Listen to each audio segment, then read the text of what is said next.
नमस्कार विद्यार्थियों, मैं डॉक्टर सुनीता कमल, एसपीसी गवर्नमेंट कॉलेज अजमेर।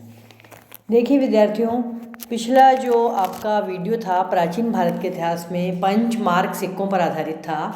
उसमें मैंने आपको ये बताया था कि पंचमार्क सिक्के जो है उनका अर्थ क्या होता है और उनके प्रकार क्या होते हैं, और उनके आज हम देखेंगे कि उनके निर्माण की विशेषताएं क्या होती हैं और आहत मुद्राओं के चिन्ह क्या होते हैं। देखिए बच्चों, जो सिक्के होते थे इनके निर्माण और निर्माण की विशेषताओं में अगर हम देखें तो सबसे पहले हम ये बात देखेंगे कि आहत तथा चिन्हित सिक्कों का कोई निश्चित आकार नहीं होता था। ये कई आकार के होते थे, मतलब एक ऐसा नहीं है कि हम ये कह सकें चौकोर थे या गोल थे, इनके कई आकार होते थे। ये सबसे पहले चांदी की छड़ को काटकर सिक्के तैयार करते थे और जिन्हें छड़ नुमा सिक्का कहते थे। इनमें मोड़ होता था, एक बैंड पड़ा हुआ होता था, इसलिए उनको छड़ नुमा सिक्का कहते थे। और आगे चलकर छड़ों को पीट करके चपटा कर दिया जाता था और उनके ऊपर चिन्ह अंकित कर देते थे। पीटने के आकार और इनके आकार में कोई निश्चितता नहीं होती थी और वे देखने में बहुत भद्दे लगते थे। पहले पतली चादर को, बाद में मोटी चादर को काट करके सिक्कों का निर्माण होने लगा। ये सिक्के अनिश्चित आकार के, और आपको मैंने ऊपर भी बताया कि भद्दे होते थे क्योंकि इनको काट करके चपटा किया जाता था, है ना। और सिक्कों का निर्माण इसी प्रकार से इसलिए होता था। और ये सिक्के अनिश्चित काल के, अनिश्चित आकार के होते थे। इस प्रकार के कारशापणों के निर्माण का स्थान कोई निश्चित नहीं किया जा सकता। पीट कर आहत सिक्के की प्रणाली के अतिरिक्त ढालने की प्रणाली भी प्रचलित होती थी।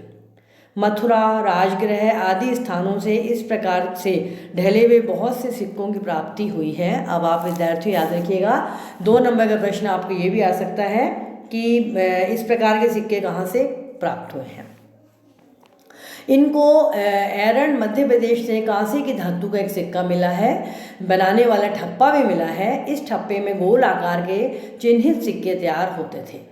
तो सारांशतः हम कह सकते हैं कि ईसा पूर्व में कारशापण निम्नलिखित विधियों से तैयार होते थे।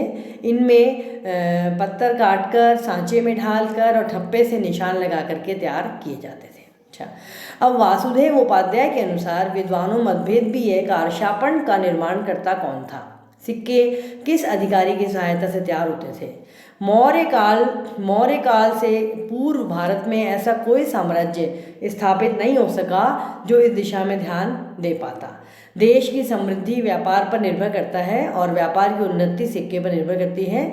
मैंने आपको पिछले वीडियो में भी बताया कि सिक्के जो है वो देश की आर्थिक स्थिति पर ही निर्भर करते हैं। मौर्य काल के बाद आहत सिक्कों के प्रचलन में कठिनाई आ गई, लेकिन मौर्य काल में पूरे देश में लगभग ही प्रकार के सिक्के प्रचलन में थे।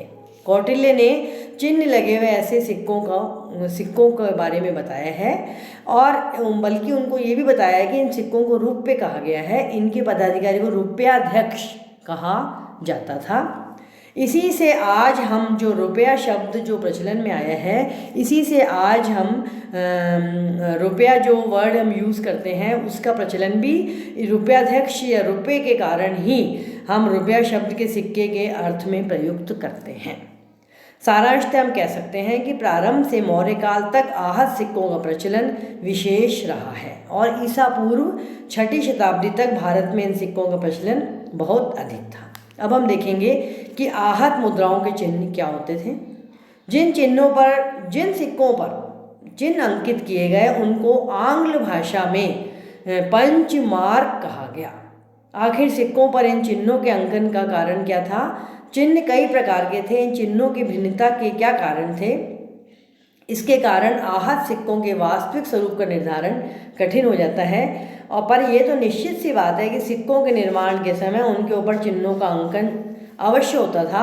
अब कौन सा चिन्ह लगाया जाए, इसका निर्णय भी जब जो साम्राज्य हुआ करता था उसकी सत्ता ही ये निश्चित करती थी कि उस पर कौन सा चिन्ह लगाया जाए। इसी प्रकार आहत सिक्कों का काल निर्धारण भी एक समस्या बन गई थी कि उस पर कौन सा चिन्ह लगाया जाए। आहत सिक्कों के ऊपर अंकित चिन्हों के परीक्षण से पता चलता है कि आगे के भाग पर चिन्हों की अधिकता दिखाई देती है अब देखिए आप आहत पंचमार्क सिक्कों के चिन्हों का वर्गीकरण क्या होता था। अब आप देखिए उसमें कि आहत सिक्कों पर जो चिन्ह अंकित किए गए उनके आधार पर भी सिक्कों का विभाजन किया गया है।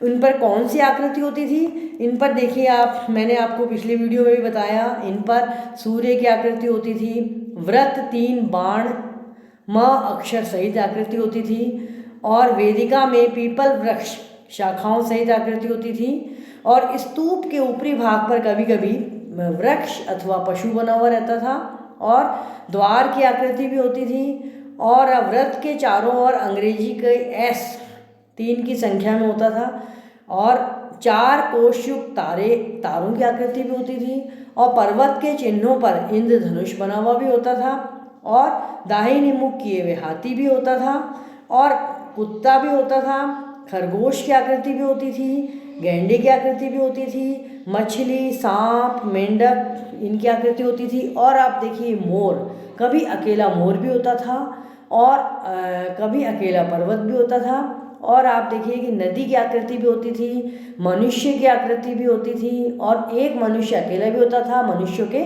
समूह की आकृति भी होती थी, और त्रिशूल भी बना हुआ होता था, धनुष बाण भी हुआ करता था, है ना। इसी प्रकार से 5 चिन्हों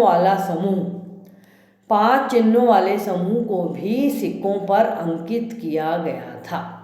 इस प्रकार के आकृति के सिक्के भी मिलते हैं। धन्यवाद।